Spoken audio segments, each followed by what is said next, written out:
Not too long ago from the time of this exact video, we did a comprehensive review of the VivoBook S OLED laptop. And while that one is the high-end premium one, I figured we should give the working man's VivoBook a chance. That's right, I'm talking about the standard 15-inch Asus VivoBook.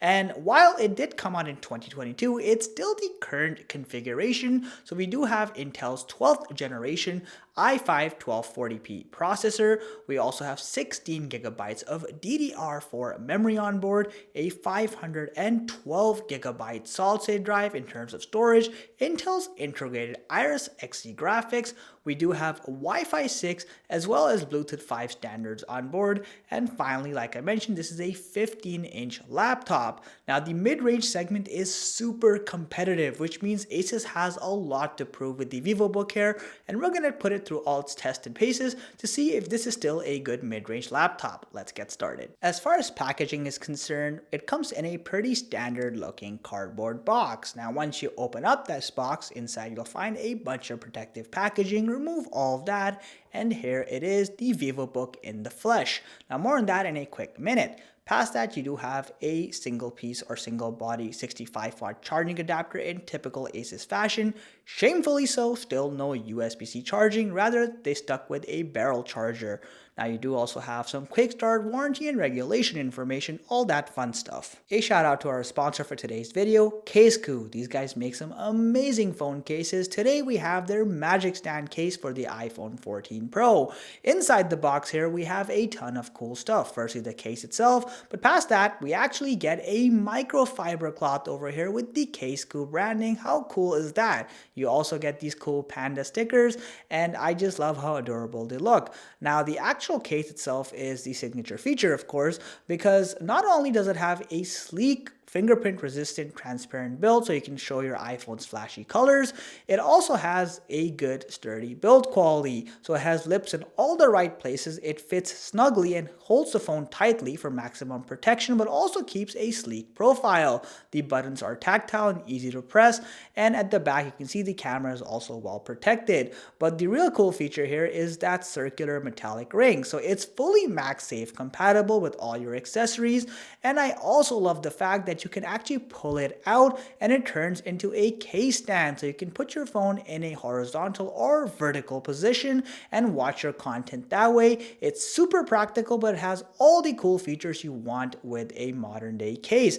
Absolutely love this thing. I will leave links in the video description below. Definitely check them out. Now, the VivoBook's design has become a little bit more streamlined compared to previous generations, so Asus is keeping a more conservative build that consists of a metallic and plastic hybrid body over here. Overall though, it feels like a pretty sturdy laptop. Now, it does have an approximate weight of 3.7 pounds, making it pretty much average for a 15-inch laptop, but it's still light enough to easily carry around in your backpack.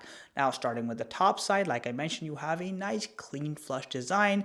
The top side of the laptop has a nice premium metallic finish. It just feels really nice. And you also, of course, have the VivoBook branding, though in a very subtle way. On the sides of the laptop is where all the action happens. Hopefully that doesn't get interpreted in the wrong way. Nonetheless, on one side, you do have a basic USB 2.0 port, and past that, you have this large heat exhaust vent, which is of course for the cooling mechanism.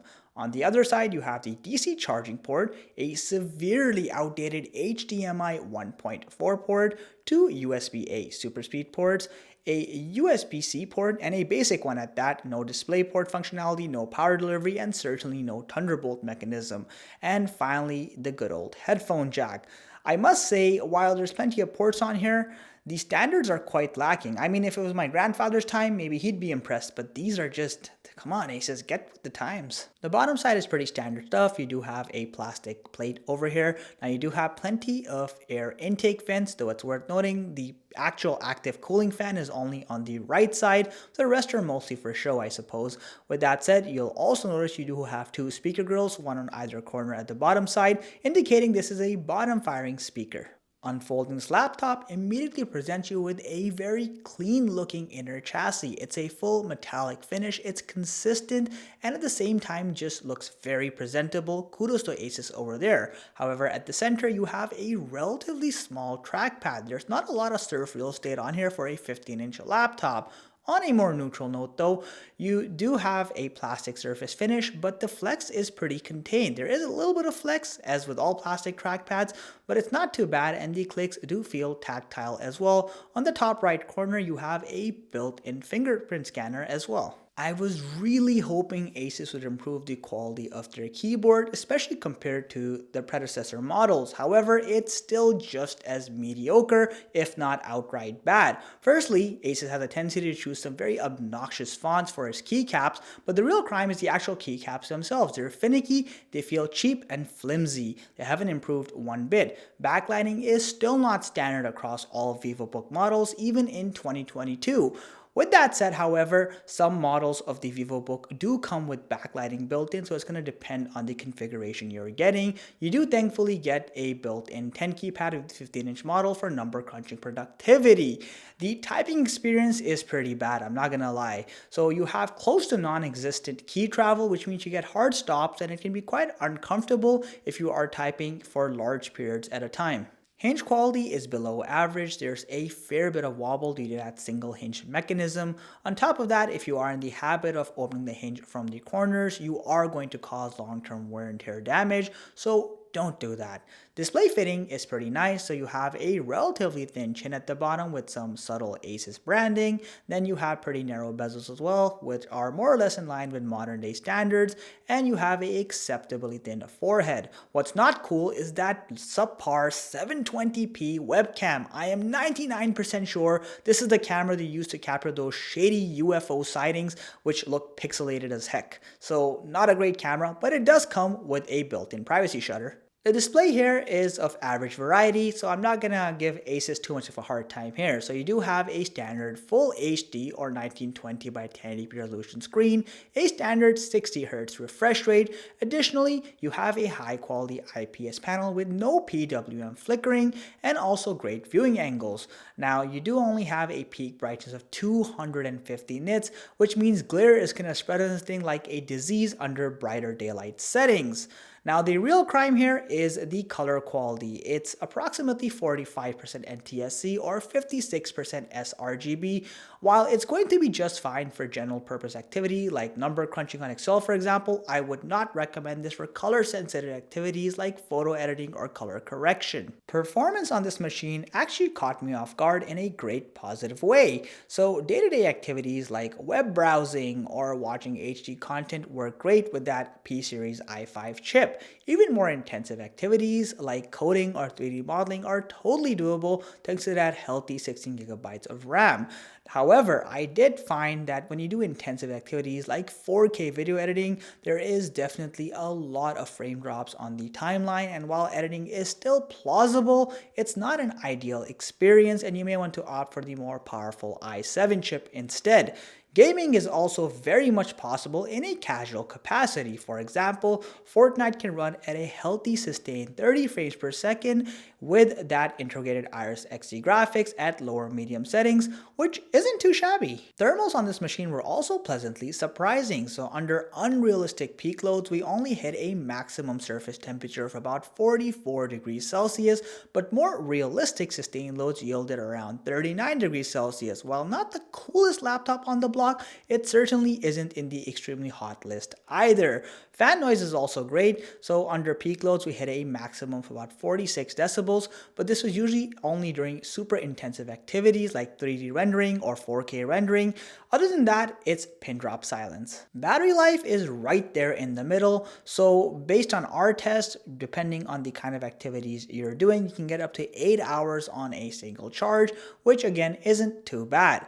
Now, sound quality on the other hand is, let's just put it this way, I think the speakers on here were ordered from wish.com. There's no bass, there's very limited clarity and a ton of distortion under higher volume levels, and the volume doesn't particularly get very high to begin with.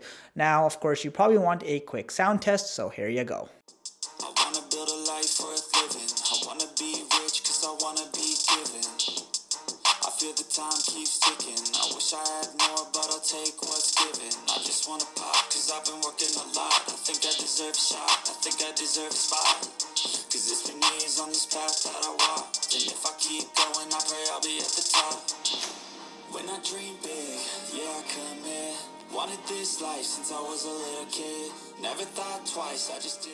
Depending on where you are, the price of the VivoBook greatly fluctuates. However, in the US, it has an estimated price of about $700 for this particular configuration. And from a performance perspective, this is a great laptop. That P-series i5 chip combined with 16 gigabytes of RAM makes this a good value from that proposition. As we saw, it can do any sort of general productivity task with ease. The problem is everything around that. So the build quality of the laptop is fine, but Asus just cuts far too many corners for my personal liking. For example, the port standards are pretty outdated, the keyboard and webcam quality is highly questionable, and these speakers seem like an afterthought. Little things like those just make it look like a more clumsy laptop in terms of its engineering. However, I don't think the Asus VivoBook is necessarily a bad laptop. If you have a very performance-oriented use case, then it might in fact be great value. In any case, let me know what you think of this machine, if you have one, how your experience has been, and overall, just I want to hear all your thoughts about this laptop in general. As always, if you enjoyed the content, please consider hitting that subscribe button. It genuinely helps me grow, and it puts a smile on this face, and trust me, I can always use a smile. Catch you in the next one.